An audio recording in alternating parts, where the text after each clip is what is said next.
Sliding filament theory explains which of the following mechanisms in the human body. Sliding filament theory, easily guessable.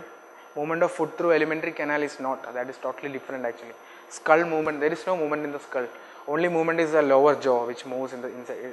The only part of our skull which moves is jaw, lower jaw.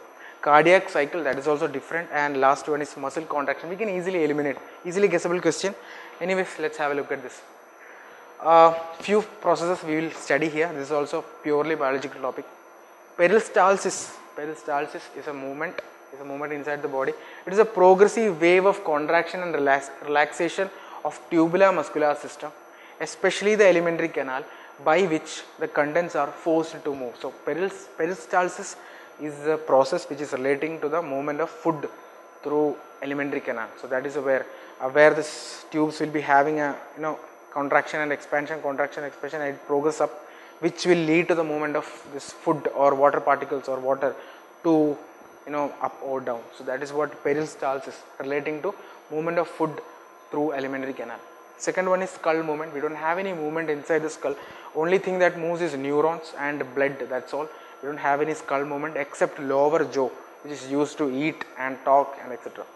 Cardiac cycle, again cardiac cycle, heart is the only process where it doesn't stop.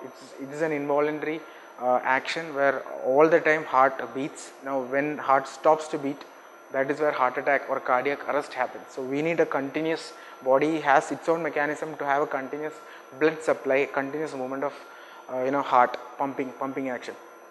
So cardiac cycle is a sequence of events that occur when the heart beats, simply consisting two phases of cardiac cycle, diastole and systole. Now, diastole and systole are related to the opening and closing of ventricles.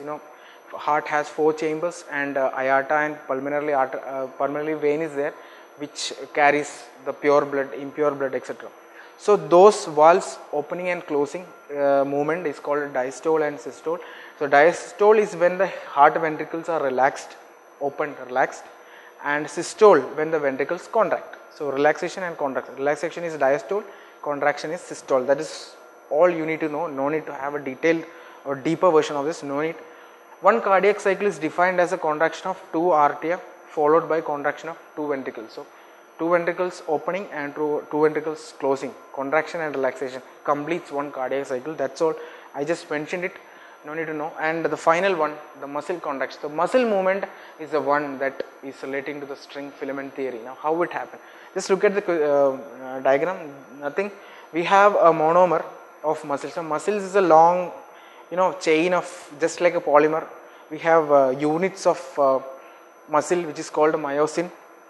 Now myosin is a single monomer which forms a long chain and forms a muscle.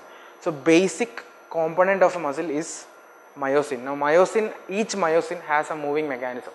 So that is what, each myosin will slide over the one another, and then it will cause muscle movements. That is what sliding filament theory. It will slide over one another to cause different movements of. This is in a very microscopic scale we are talking about. We can see it, we can practically view through our naked eye.